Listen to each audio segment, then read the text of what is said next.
দর্শক সকলকে স্বাগত জানাচ্ছি আরএনবি নিউজে।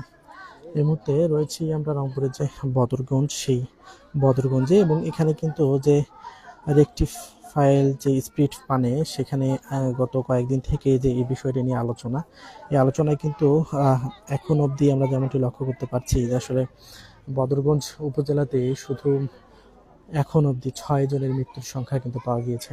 আর যদি বলে রেখেছি আসলে আজকে আমরা যেমনটি তথ্য পেয়েছি যে আসলে মূলত এই যে স্পিড জাতীয় যে আহ, মূলত এটি হোমিওপ্যাথিক একটি ওষুধ, যেটি পানেই মূলত এই মৃত্যুর ঘটনাগুলো ঘটছে। এই ওষুধ মূলত বিক্রি যিনি করতেন এমন অভিযোগে কিন্তু একজনকে গ্রেপ্তার করে বদরগঞ্জ থানা পুলিশ, এবং এরপরেই আমরা যেমনটি লক্ষ্য করতে পারি যে আসলে মধ্যরাতে তিনি যাকে গ্রেপ্তার করা হয় তাকে কিন্তু মধ্যরাতে সে মারা যায়, এমন কিন্তু খবর পেয়েই আমরা তার বাসায় এসে দেখে আসলে ঘটনা সত্যি, এবং পুলিশ সূত্রেও যদিও বা এর সত্যতা কিন্তু দিয়েছেন।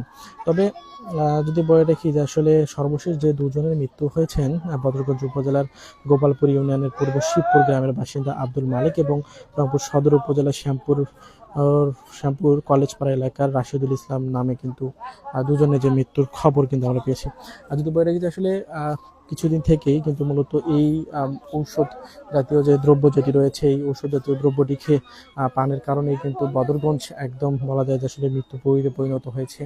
এখানে কিন্তু গত কয়েকদিন থেকেই এই ওষুধ খাওয়ার কারণে কিন্তু মারা যাচ্ছেন এমন কিন্তু খবর আমরা দেখছি। পুলিশ সূত্র যদিও বা এটি নিশ্চিত করেছেন যে আসলে এই জাতীয় পানীয় জাতীয় জিনিস খাওয়ার পরেই কিন্তু মূলত মৃত্যুর ঘটনাগুলো ঘটছে। তারপরেও আমরা যেমনটি লক্ষ্য করতে পারছি যে আসলে আহ, যে বদরগঞ্জ থানার যিনি কর্মকর্তা যারা রয়েছেন তারা কিন্তু আহ, 10টি বোতল সহ একজনকে কিন্তু গ্রেপ্তার করে, এবং অভিযোগের প্রেক্ষিতে তিনি বিক্রি করেছে এমন অভিযোগের প্রেক্ষিতে কিন্তু মূলত তাকে গ্রেপ্তার করা হয়। এবং পরবর্তীতে আমরা যেমনটি দেখেছি যে আসলে, এবং আজকে সকালে আমরা যেমনটি খবর পেয়েছি যে মূলত তিনি কিন্তু থানায় গুরুতর অসুস্থ হন, এবং এরপর মেডিকেলে নিলে তাকে কিন্তু কর্মরত চিকিৎসক মৃত বলে কিন্তু ঘোষণা করে। তো যদি বলে রাখি যে আসলে এই যে মৃত্যুপুরীতে কিন্তু রংপুরে যে বদরগঞ্জ রয়েছে, সেই বদরগঞ্জ কিন্তু পরিণত কিন্তু হয়েছে। এবং এখানে আমরা যেমনটি দেখছি যে আসলে গত কয়েকদিন থেকেই এই যে হোমিওপ্যাথি যে ঔষধ, এই ঔষধের কিন্তু বেশি পরিমাণে বেশি মাত্রায় খাওয়ার কারণে কিন্তু এমন অবস্থা, এটি কিন্তু বলছেন এখানকার যারা রয়েছেন তারা। তবে আমরা যদি বলে রাখি যে আসলে এই যে যে ঘটনাটি ঘটছে রংপুরের বদরগঞ্জে, এর পেছনে বেশ কিছু হোমিওপ্যাথি যে ওষুধের যে দোকান রয়েছে সেখান থেকে কিন্তু বেশি পরিমাণে ওষুধ কেনার কারণেই কিন্তু মূলত এই যে এই ধরনের যে ঘটনা, সেই ঘটনাগুলো কিন্তু ঘটছে বলে কিন্তু বলছে। তো আমরা বর্তমান রংপুরের যে বদরগঞ্জে শ্যামপুর এলাকাতে যিনি মূলত এই ঔষধ বিক্রির অভিযোগে গ্রেপ্তার করেন বদরগঞ্জের থানা পুলিশ, তার বাসায় বর্তমান রয়েছে, এবং এখানে কিন্তু এখন অবধি যে লাশ, সেই লাশ কিন্তু আসেনি। গ্রামের মানুষ, তার আত্মীয় স্বজন তারা কিন্তু বাসায় এসেছেন এর মধ্যে।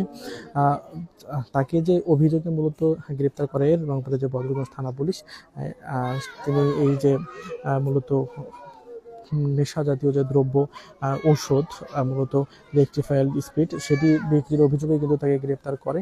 এবং এরপর আমরা যেমনটি দেখতে পাচ্ছি যে আসলে তার তিনিও কিন্তু মৃত্যুবরণ করেন, এবং তিনি কিন্তু মারা যান এমনটি আমরা দেখছি। তো বলা যায় যে আসলে রংপুরের যে বদরগঞ্জে এই যে এই ধরনের যে ঘটনা, এটিকে কেন্দ্র করে এক ধরনের যে আতঙ্ক কিন্তু তৈরি হয়েছে। আমরা এখানে আমরা একটু কথা বলতে চাই, এখানে একজন রয়েছে, আমরা একটু আপনার সাথে ছোট করে জানতে চাই এই যে আসলে যে ঘটনাটা ঘটছে বদরগঞ্জে বেশ কয়েকদিন থেকেই, আসলে এটা কি বলবেন? আসলে এটা কি ওষুধ খাওয়ার কারণে না কি ঘটনা, একটু আপনি কি জানেন? আমি জানি না কিছু। এই যে আজকে যে যিনি মারা গেছেন তার মৃত্যুর পিছনে কারণ কি, মানে কোথায় মারা গেলেন তিনি? উনি তো থানায় মারা গেছে। মারা গেলেন। জি। মানে কি হয়েছিল মূলত ঘটনাটা? এমনিতে মারা গেছে থানায়। এমনিতে? জি। পুলিশ কিছু জানায়নি বা তার লাশ এখনো আসেনি? না না, লাশ আসেনি এখন। এই আমরা একটু এখানকার একজন ছেলে রয়েছে, আমি একটু আপনার সাথে খুব ছোট করে একটু জানতে চাই যে আপনাদের এলাকায় যে এই যে মারা যাচ্ছে, মূলত ঘটনাটা কি কি কি ঘটছে একটু বলো তো, কি ঘটনা? এখানে মাদকের জন্য মানুষ মারা যাচ্ছে শুনলাম। রেকটি স্প্রেড নাকি একটা বিষাক্ত পদার্থ, যা আমাদের শ্যামপুর অঞ্চলে প্রায় 6 জনের মৃত্যু হয়েছে এ পর্যন্ত। আমি যতটুকু শুনলাম 2 জন এখনো রংপুর মেডিকেলে আছে। আর আমি সত্যি কি এই ওষুধটা কি বিক্রি বেশি পরিমাণে এই এলাকায় পাওয়া যায় কিনা আমরা কি অবস্থা সচরাচর পাওয়া যায় আমি বলতে পারবো না। দর্শক আমরা কথা শুনছিলাম এখানকার স্থানীয় যারা রয়েছেন তাদের সাথে। আর যদি বলে কি যে আসলে এই যে ওষুধ যে জাতীয় যে দ্রব্য যেটি রয়েছে মাদক দ্রব্য, সেটি তার কারণে কিন্তু মূলত দ্রুত নেওয়া চলেন ভিতরে যাই। আর দর্শক যদি বলে রাখি যে আসলে এই যে বদরগঞ্জ শ্যামপুরে কিন্তু এই যে ঘটনাটা যেটি ঘটেছে এর প্রেক্ষিতে কিন্তু এর মধ্যে এলাকা জুড়ে এক ধরনের আতঙ্ক কিন্তু বিরাজ করছে, কারণ এই ওষুধ আসলে কারা কারা সেবন করেছে, মাদক জাতীয় যে যেহেতু এই ওষুধটি, এর ফলে আসলে দেখা যাচ্ছে যে আসলে গত 2 দিনেই পুরো 6 জনের কিন্তু মৃত্যুর কিন্তু খবর আমরা পেয়েছি, এবং শুধুমাত্র এই বদরগঞ্জ উপজেলাতেই এই ঘটনাটি ঘটেছে। তবে পরবর্তীতে কি হয় সেই খবরও আমরা সরাসরি দেখানোর চেষ্টা করবো, ততক্ষণ অবধি সঙ্গেই থাকুন।